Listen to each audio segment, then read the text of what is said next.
This program is brought to you in part by Specsavers. Every day, your eyes go through a lot. Squinting at screens, driving into the bright sun, reading in dim light, even late-night drives. That's why regular eye exams are so important. At Specsavers, every standard eye exam includes an advanced OCT 3D eye scan, technology that helps independent optometrists detect eye and health conditions at their earliest stages. Take care of your eyes. Book your eye exam at Specsavers today from just $99, including an OCT scan. Book at specsavers.ca. Eye exams are provided by independent optometrists. Prices may vary by location. Visit specsavers.ca to learn more. This is a CBC podcast.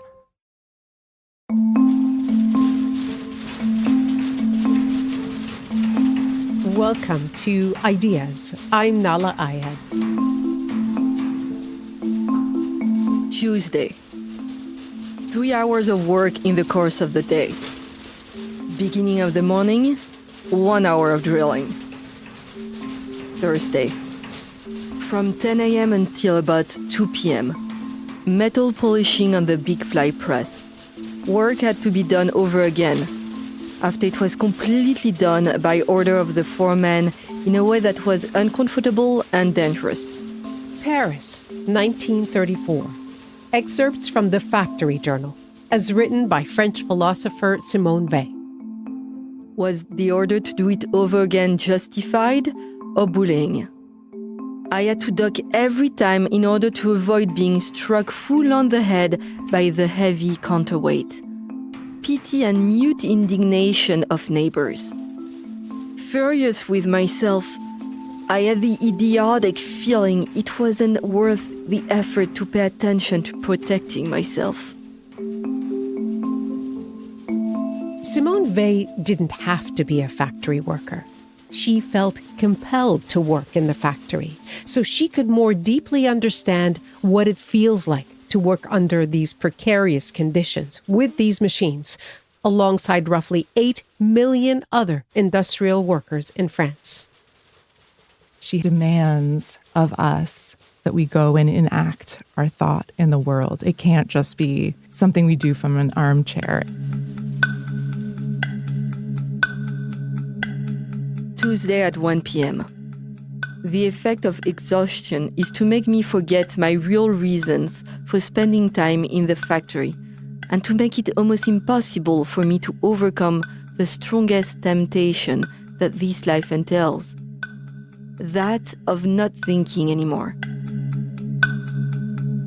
We need her now, I think, in part because there's such a state of rabid intoxication in the political climate that her kind of fearless calm and lucidity is important.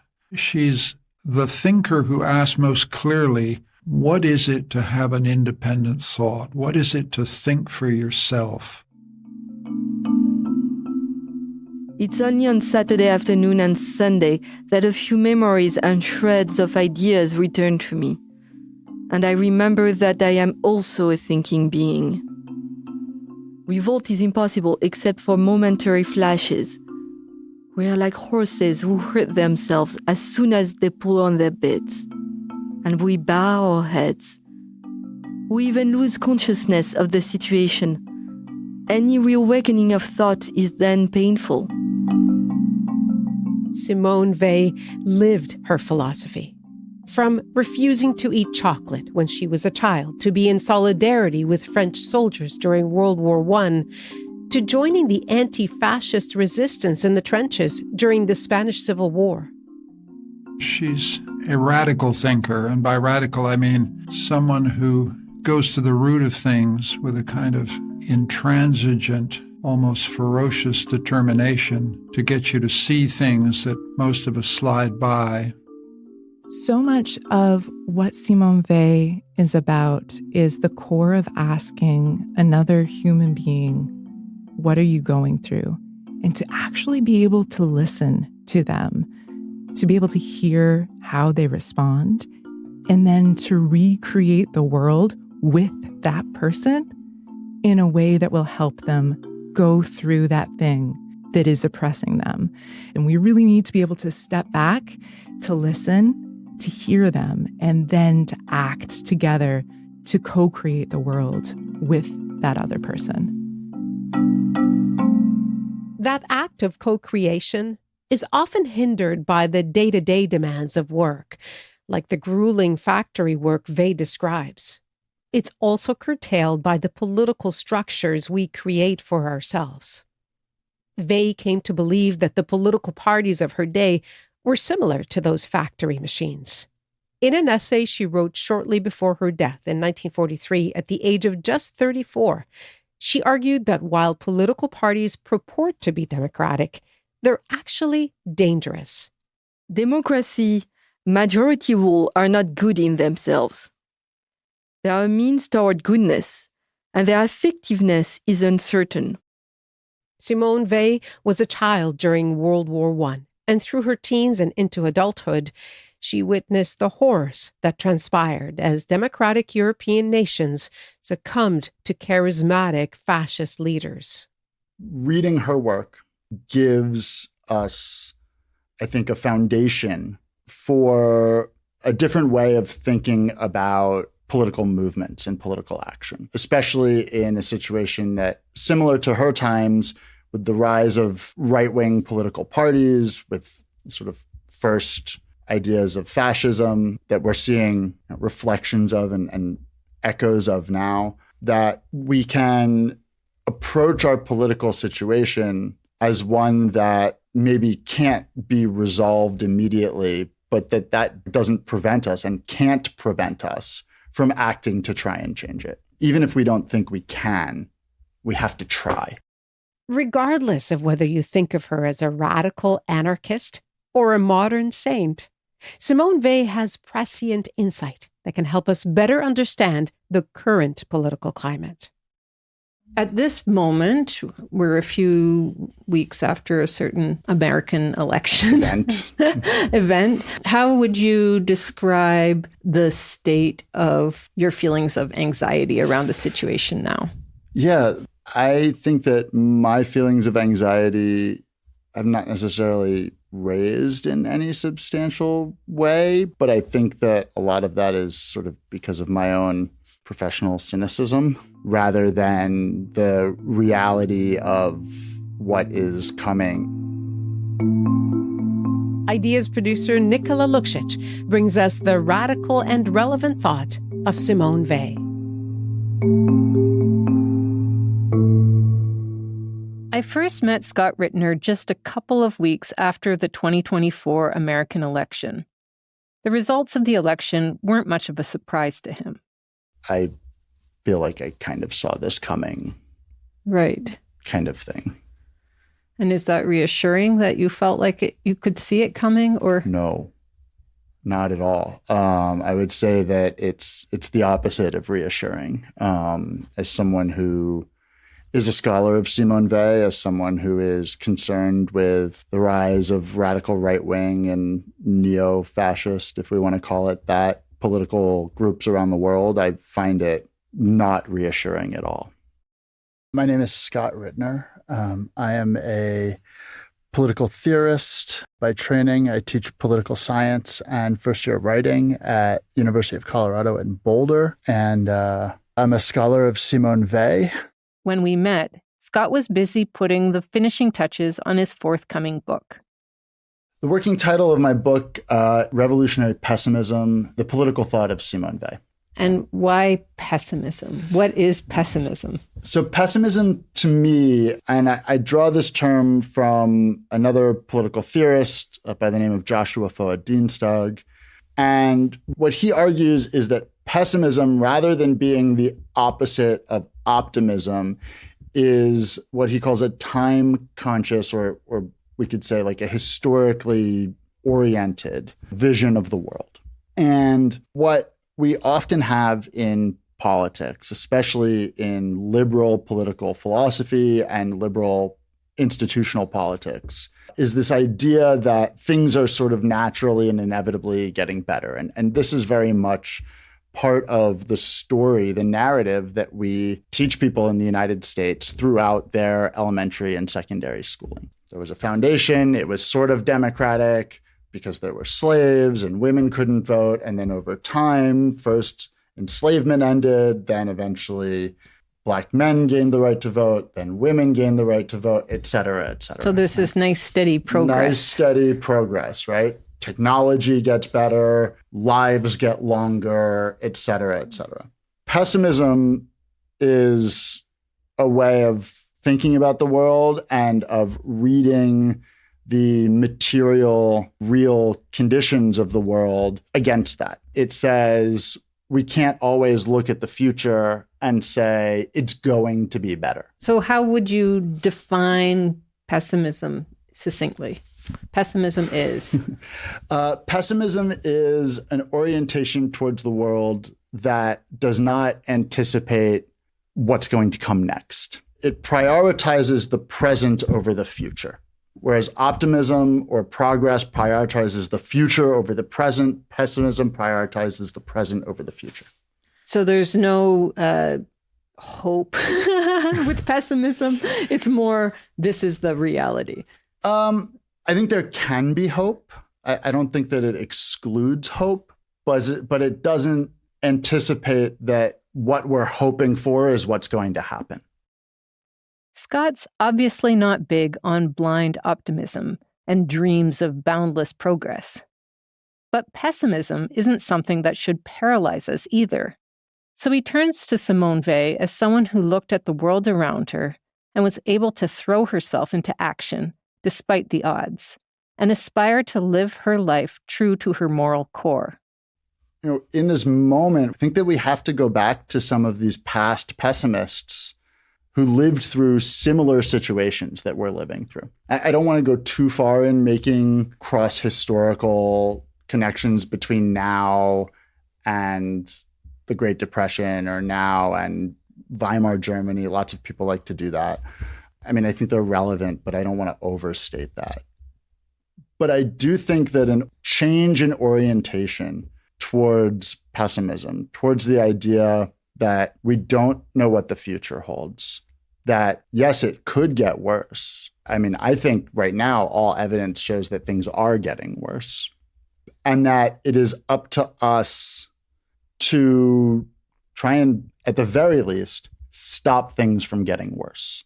And that's why I think we need to go back to these pessimistic thinkers, these people like Simone Weil, whose primary question, I think, from 1932 till she dies in 1943 is like, how do we stop fascism rather than how do we make the world a perfect place?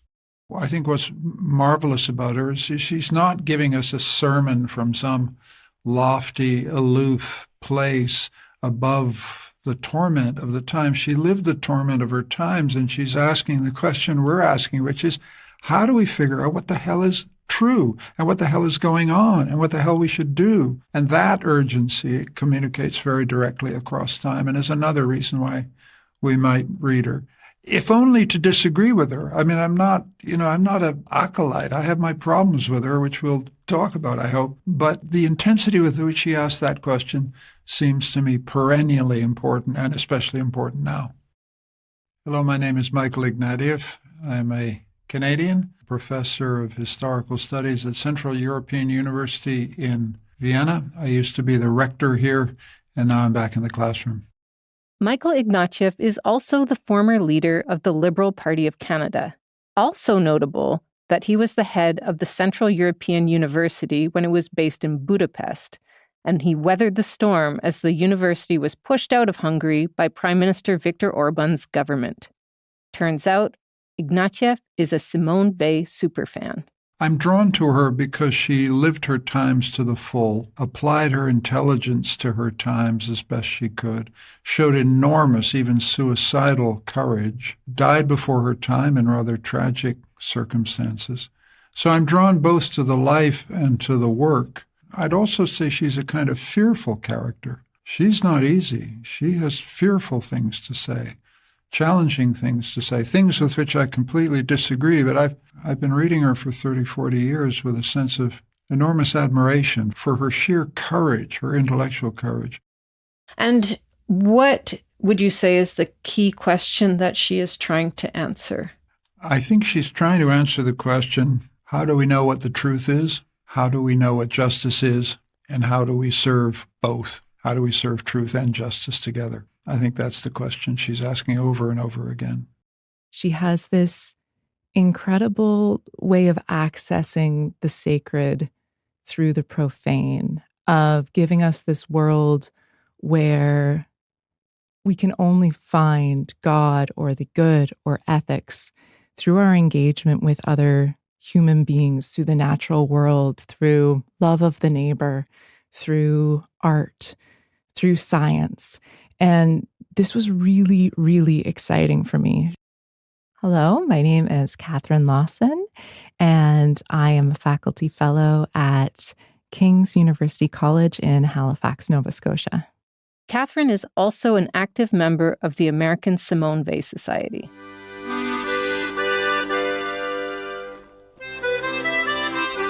Simone Weil was born in Paris in 1909, and she died in Ashford, Kent, in the UK in 1943. She grew up with an upper middle class assimilated Jewish family and was an incredibly precocious child. She learned ancient Greek. She learned Sanskrit. She immersed herself incredibly deeply in her studies, and her older brother, André Weil, became a world-famous mathematician. So the two of them were raised in this very assimilated family in Paris. Very privileged. Very privileged family, yes. Her father was a doctor. Her mother came from money. And her parents were highly educated for their time. Her mother was oftentimes described as sort of a frustrated philosopher. Had she been able to attend universities and gain even more education, she would have flourished in that role. So her parents very much made education an important centerpiece of the childhood of Simone and André. And so it's said in many biographies of both of them, the two children learned classical Greek as children and used that to speak to each other so their parents couldn't understand them. During the First World War, she refuses to eat chocolate or sugar because she learned that French soldiers didn't have access to chocolate and sugar. Okay. So she's empathetic. She's empathetic, absolutely. And she very early on has a very keen sense of solidarity with those who have less than she does.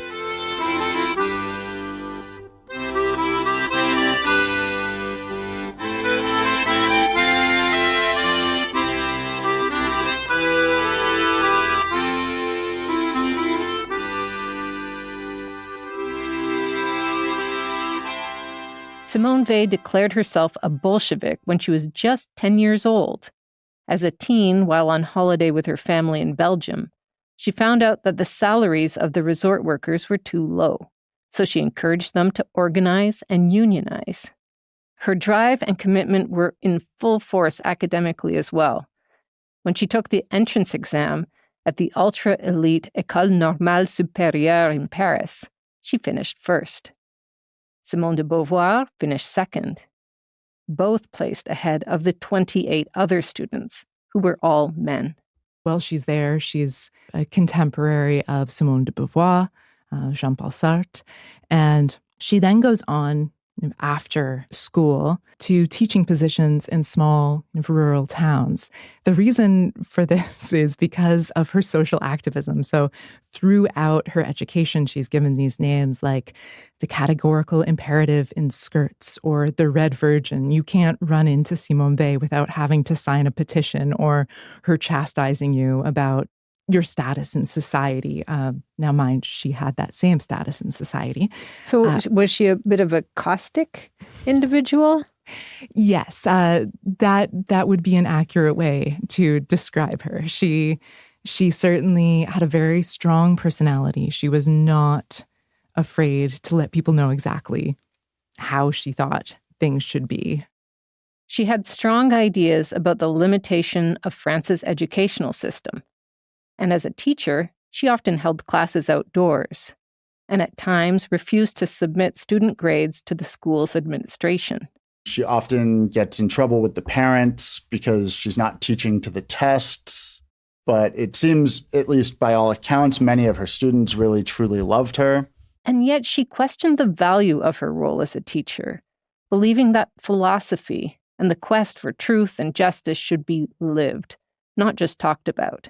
And so, in 1934, she takes a year off from teaching and goes to work in the factories, which was a difficult thing for her in many ways because she was a very physically frail person. She suffered from migraines. She was extremely nearsighted, things like that. So she went from the ivory tower to working in auto factories, like auto part factories, effectively. Yeah. Why? What was the motivation? Her motivation for that, as she wrote in a letter to a student, was to experience real life.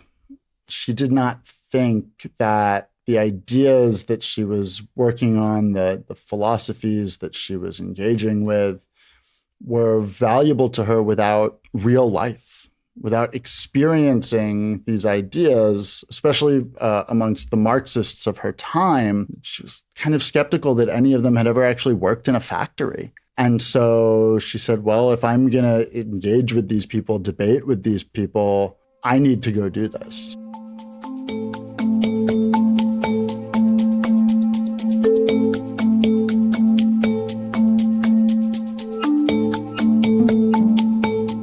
As bad luck would have it, the turning thing that makes the infernal racket is going all day long right next to me. At noon, I can hardly eat. Still, I work fast and without headache powders. Thursday. During the interval, I felt the full brunt of fatigue, waited for the job to be given me with a sickish feeling. During the periods of no work, the women get angry at frequently losing their turn to get a job for orders of 100 pieces.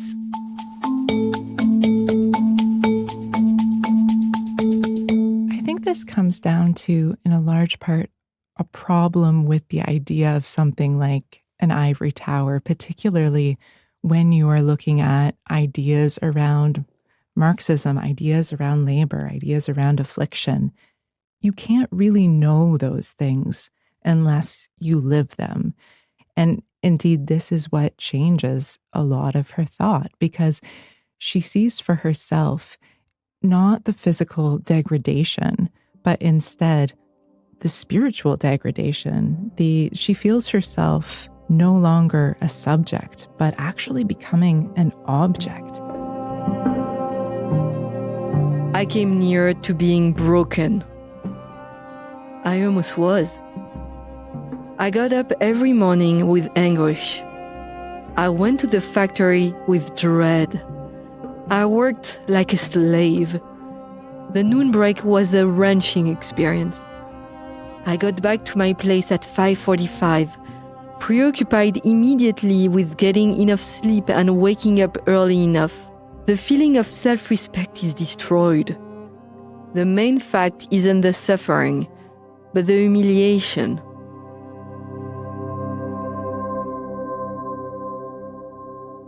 She suffers physically during this time. She writes about how difficult the piecework is. And piecework at that time and now is you literally get paid for each piece of something you make.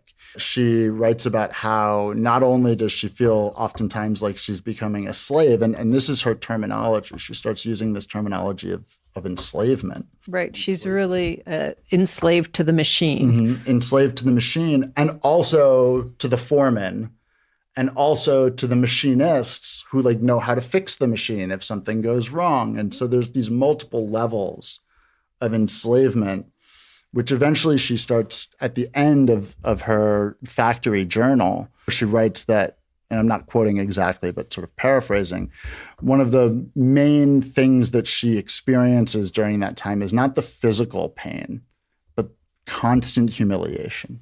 The humiliation of the machine, the humiliation of the foreman, the humiliation of the other workers who don't help each other because they all are forced to make this piece rate so that they actually get paid for their work. And how does she define humiliation? She doesn't explicitly define it at that point, but she does give one, I think, really pertinent example. She writes about how one Sunday, which is the only day off she has that week, she gets on a bus to go somewhere. And that in that moment, she is astounded and shocked that she, someone who is suffering in these factories, who is working physically, harming herself, emotionally and intellectually, being harmed by the machines, by the people that she has to report to, that it suddenly shocks her that she can get on the bus like anyone else. And humiliation then becomes this thing, or this experience rather, where not only is someone exposed to constant tearing down, oppression, rejection, yelling, all of these things, but also internalizes this, right? Becomes humiliated to themselves.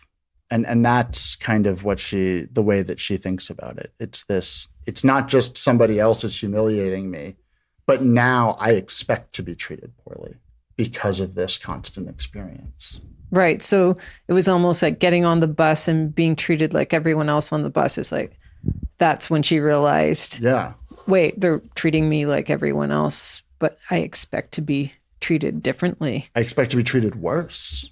Yeah. It nearly gives her a breakdown. She is in no place to think she ever deserves a revolution, that she ever would deserve to move out of that type of factory life, of feeling so much less than of this cog in a machine, that for the rest of her life, she really sees herself as almost a slave, as someone less than worthy. And with this in mind, she has so much respect for changing that system and how much action can and should change the way we think.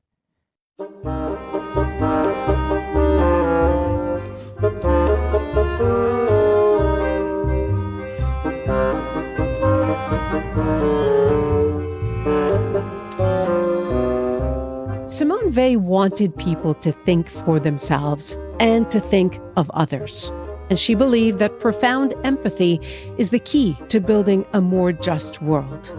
The clatter, exertion, and humiliation of factory work revealed to her just how difficult that ideal can be. You're listening to Ideas. I'm Nala Ayed. This program is brought to you in part by Specsavers. Every day, your eyes go through a lot. Squinting at screens, driving into the bright sun, reading in dim light, even late-night drives. That's why regular eye exams are so important. At Specsavers, every standard eye exam includes an advanced OCT 3D eye scan, technology that helps independent optometrists detect eye and health conditions at their earliest stages. Take care of your eyes. Book your eye exam at Specsavers today from just $99, including an OCT scan. Book at specsavers.ca. Eye exams are provided by independent optometrists. Prices may vary by location. Visit specsavers.ca to learn more.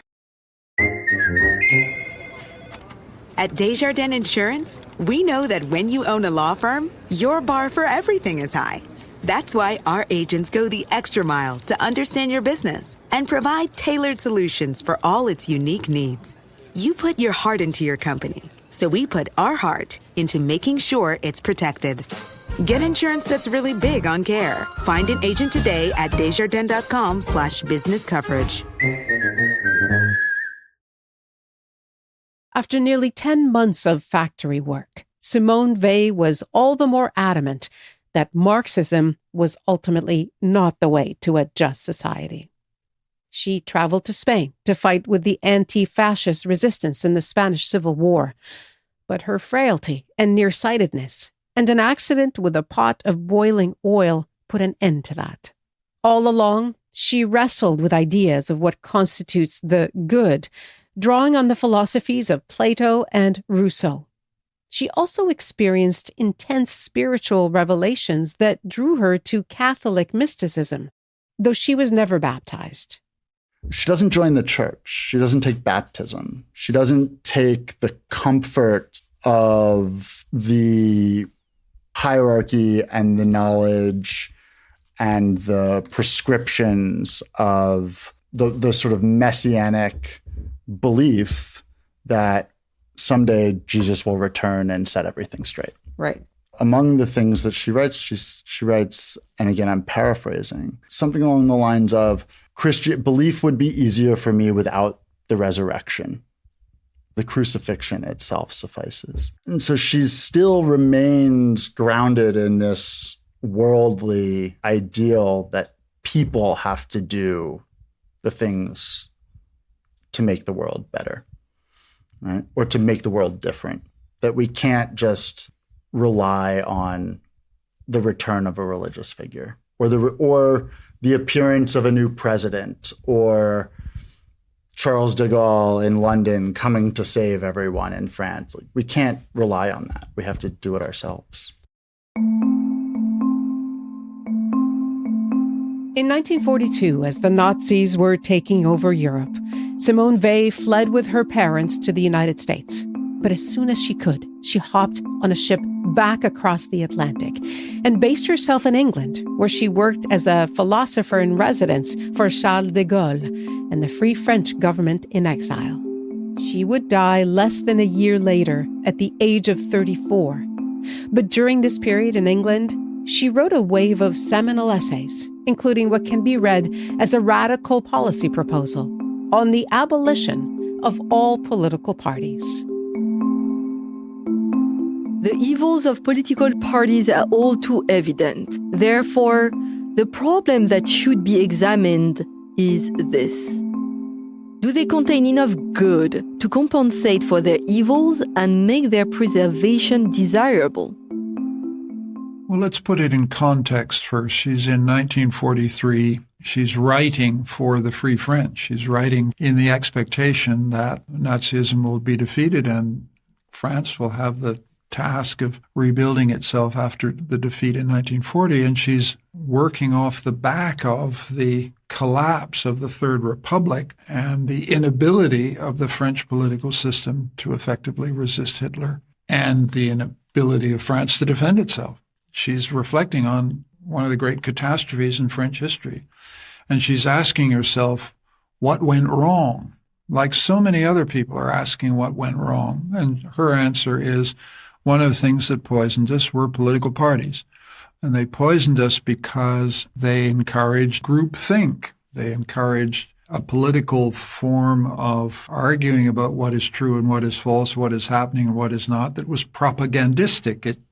It said, I'm going to tell you what you ought to think. And since the real goal of all political parties is power, everything they said was oriented and driven by their desire for power. There are three essential characteristics to political parties. 1. A political party is a machine to generate collective passion. 2. A political party is designed to exert collective pressure on the minds of all its individual members. 3. The ultimate goal of the political party is growth without limits. Because of these three characteristics, every party is totalitarian, potentially and by aspiration. And so political parties became a systematic instrument for the falsification of reality and the falsification of values. Political parties are a marvelous mechanism which, on the national scale, ensures that not a single mind can attend to the effort of perceiving in public affairs what is good, what is just, what is true. As a result, except for a very small number of fortuitous coincidences, nothing is decided, nothing is executed, but measures that run contrary to the public interest, to justice, and to truth. If one were to entrust the organization of public life to the devil, he could not invent a more clever device. I think that this really speaks to the heart of the problem of collectivities as a whole for Simone Weil. So this includes political parties, but it includes every single collective, because what it asks of us is to stop thinking. In joining the political party, we are no longer able to critically evaluate what's going on in front of us. And instead, we have to toe the party line. And she's actually confident that if people were freed from the pressure of conformity to a political ideology, to a political party, their reason would allow them to deliberate freely and come up with a true sense, a shared sense of what is true and what is false, what is just and what is unjust. I have another quote. Right. Okay. So, in fact, and with very few exceptions, when a man joins a party, he submissively adopts a mental attitude which he will express later on with words such as a monarchist, as a socialist, I think that it is so comfortable. It amounts to having no thoughts at all. Nothing is more comfortable than not having to think. And so you think if she were looking at the situation in the United States right now and the way the Republican Party has evolved, would her observations then be bang on? I think there's no doubt that the Republican Party and the administration now is a movement with an ideology, and above all, with a clearly defined enemy. I mean, its enemy is liberalism. Its enemy is political correctness. Its enemy is pretty well everything I happen to believe, but that's not relevant to this, and pretty well everything I'm pretty sure that Simone Weil believed, but that's also that's a judgment of mine. To the degree that a political party is taken over by a charismatic leader who subordinates everybody to his message, to the degree that that party uses that message as essentially a weapon of war in an ideological battle whose purpose is to destroy the other side intellectually, yeah, Simone Weil is saying this is a danger to freedom, because it's a danger, first of all, to free thought. And if you lose free thought, you then eventually lose everything that goes with freedom, namely the institutions that sustain it. And that makes her work pertinent and relevant to our day. For Simone Weil, one way to safety-proof the political system was to get rid of political parties, whose goal, she argued, was ever-expanding growth. But her proposal to abolish political parties doesn't sit well with Michael Ignatieff. She's anti-institutional. I think that's my problem. You can't do this on your own. You have to be in collectivities, difficult as they are, namely political parties, that force you to broker, that force you to compromise, that force you to figure out, okay, so what do we do together? Because you can't do this stuff on your own. You have to do it with others if you're going to have any weight, influence, and a chance of influencing events. And so that there's a kind of willed unrealism in her, which is irritating. I mean, it's part of what's wonderful about her. She just doesn't care what other people keep telling her. She says, it's the sort of cussed stubbornness of Simone that I kind of admire, but I want to argue. I want to sit down with her in a cafe and say, "Come on, Simone, get real." Exactly, get real. But he does agree with Weil's insistence that to make a more just world, we have to do a better job of understanding each other, hearing each other out. I'd add another quote, if you'll allow me.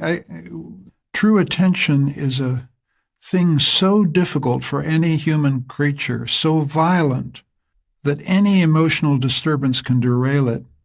One must always endeavor strenuously to protect one's inner faculty of judgment against the turmoil of personal hopes and fears. It's a very live sense of what it is, what a struggle it is to think for yourself. That's what I take from her over and over again. And so what does attention mean to Simone Weil? So attention for Simone Weil is about being open to the world. It is an ability to be open to what's going on around you, to consenting with this openness to the world as it's appearing before you.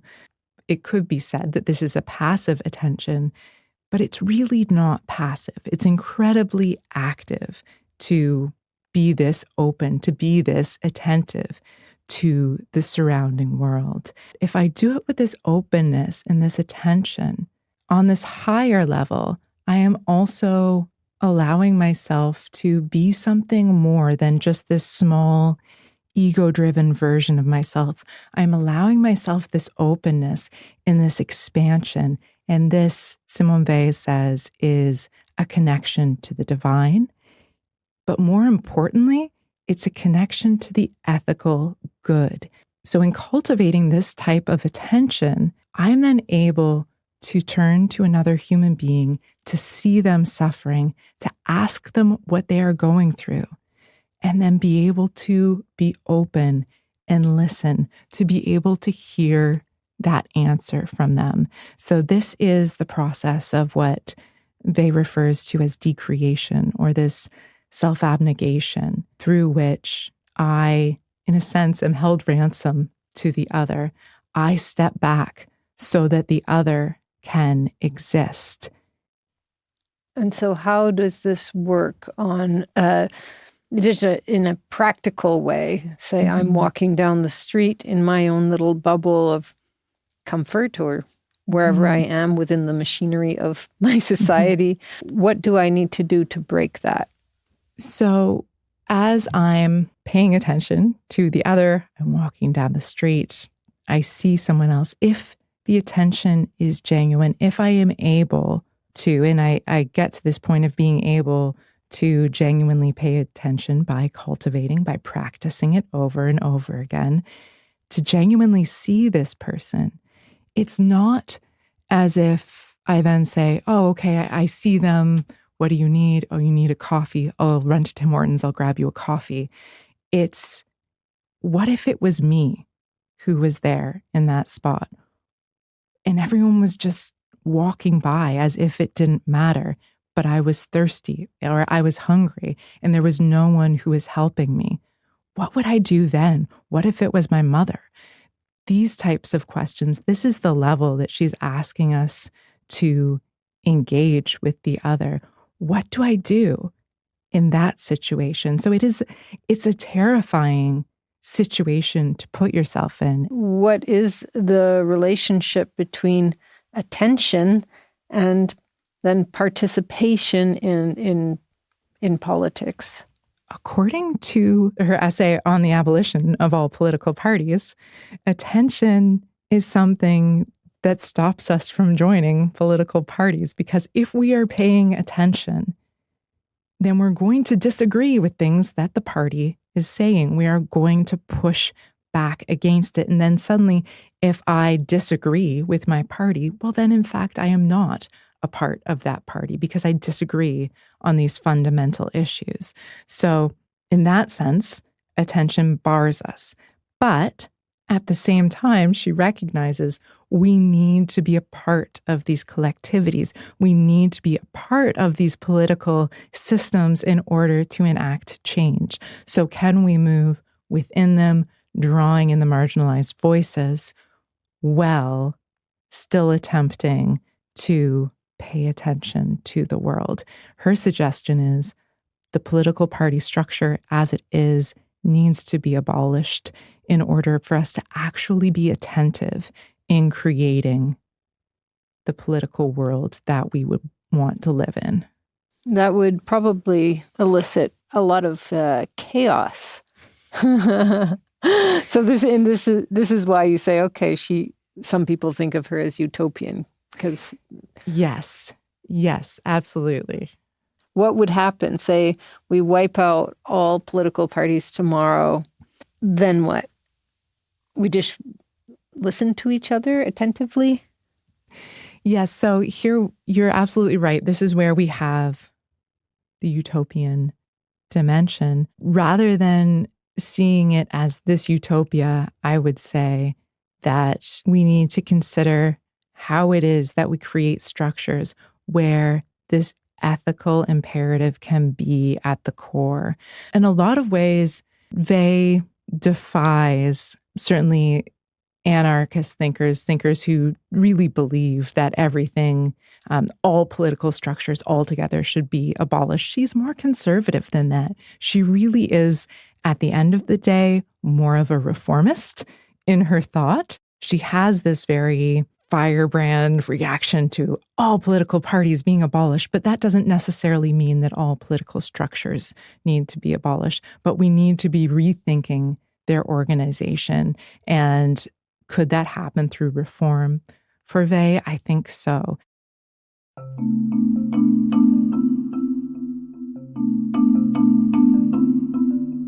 Reformist? Maybe. Scott Rittner sees Vey's call for action through the lens of a pessimist, a revolutionary pessimist. Revolutionary pessimism, I say, is this idea of action without expectation. And by expectation, I mean expectation of success. There's a great union chant that a lot of people do at pickets and all sorts of things, and at sports games now too. This I believe that we will win. I don't believe that we will win. We can't look historically and say like, yeah, I believe that we will win. Like, no, we have to be prepared to lose as well. No one's coming to save us. We can't expect that someone or something will appear on the scene and make everything right. And we can't expect that even the actions that we take will make everything right. So Vey, I think, from her earlier moments, her earliest writings in 1932, 1934, skeptical about this idea of revolution. She doesn't think that it will necessarily succeed. And she says that because she sees the Soviet Union as a failure of its ideas. She sees the rise of fascism in Italy and Germany and Hungary and other places and France. And she says, like, we can lose. We probably will lose. More often than not, revolutionary changes take one form of oppression and replace it with another. And we can't anticipate that it will be different going forward. So we have to be prepared then to try and change society for the better, maybe fail to do it for the better, and then continue to try and change it rather than accepting what happens because we want it to be what we thought it was going to be. Right. And she wrote that we must prefer hell to an imaginary paradise. Yeah, that's one of my favorite quotes from her. We must prefer a real hell to an imaginary paradise. We have to live in the world. Right? And I think that this is one of the reasons that she does never take baptism. She's never able to or willing to embrace the Catholic belief that what we're living for is a place in heaven. She doesn't want a place in heaven. She wants the world to be different than it is, even if it's still bad. We can't act towards our afterlife. We have to act towards our life and towards the life of everybody around us. And that's very practical. It's very practical. And very real. Yeah. Tangible. Yeah. It's a, to put it in sort of political theory terms, it's a materialist philosophy. Materialist in the sense of worldly. You can touch it. Yes. It's physical. So the one tangible thing she would say one could do is to figure out how to love your neighbor and empathize with them in the real world. Yeah. And sympathize too. Right? There's both empathy and sympathy. If we were to beam her into the 21st century now, what do you think she would advise to those hoping to revitalize the health of their democracies?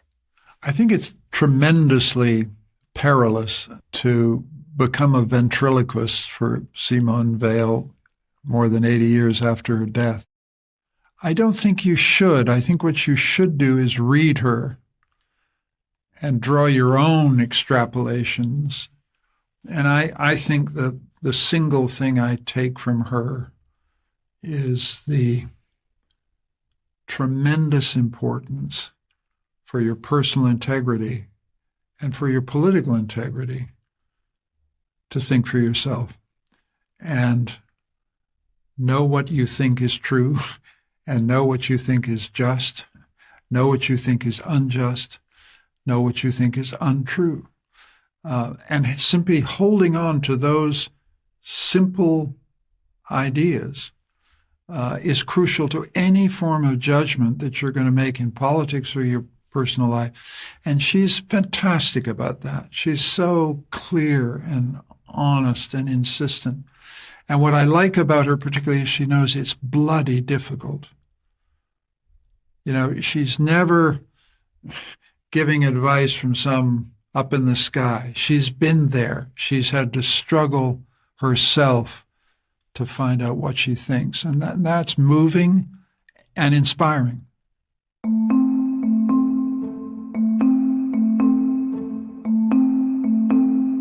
Simone Weil died before the end of World War II, before she could see whether her ideas would take hold in the broader world. The cause of her death is contested. She'd contracted tuberculosis and was hospitalized in London. But her illness was compounded by her insistence that she wouldn't, and then eventually couldn't, eat more than what she believed were the rations in Nazi-occupied France. The coroner at the sanatorium where she died declared her death a suicide. Her close friends and family disagreed. The vast majority of her essays and writing were published after her death. Many have since interpreted her as an anarchist, a utopian, a mystic, a materialist. Catherine Lawson adds another way of characterizing Simone Weil: an optimistic realist. I think about her as very similar to this kind of notion of either a utopian pessimist or a revolutionary pessimist, but kind of coming from the opposite side. So in the center, you end up with the same thing, namely being able to find action in an impossible situation, to continue moving forward, to find hope or love, even in the worst moments possible. At the core of her philosophy, what Weil is really doing is connecting us to love. And in a lot of ways, this divine love, we could say the good, we could say God. I think we do need to have something of the divine in this for Weil. But it is the heart of what she is doing. And there's so much suffering within her thought. There's so much suffering in the world all around her that she really deeply feels. But why is it that we feel suffering and pain? It's because we know beauty. It's because we know love. We know relationships. And finally, Weil is also very inspired, not just by Christianity, but by the Bhagavad Gita. And one of the lines that I think is really helpful in thinking about Weil's position from the Bhagavad Gita: you have a right to perform your duty, but never to the fruits of your actions. For Weil, in performing her duty, in doing what we have to do in the world, we've already found that divine love. We've already found that connection to the other. We are already creating a better world. So are we going to get the fruits of our actions in a way that we would want to? Maybe, maybe not. In a sense, that's none of our business. All we can do are the actions. And so in this way, if we can achieve those actions, which we can, then we won. This is where I see the optimism in it. So I could see, if we're focused on the fruits, yes, we might be a little pessimistic about where we're going, but we can always act. And in that way, she is absolutely an optimist.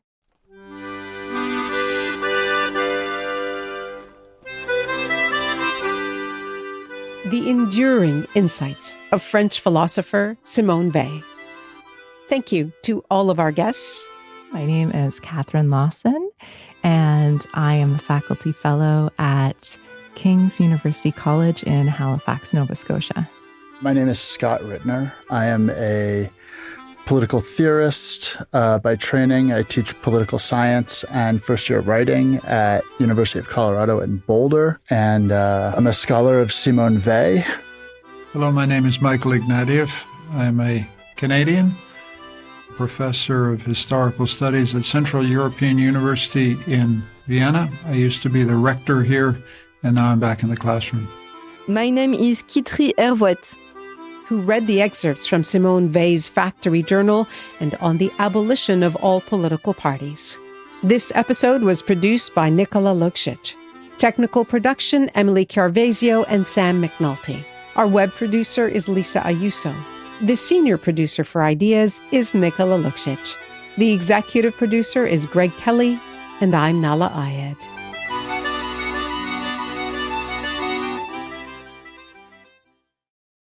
For more CBC podcasts, go to cbc.ca/podcasts.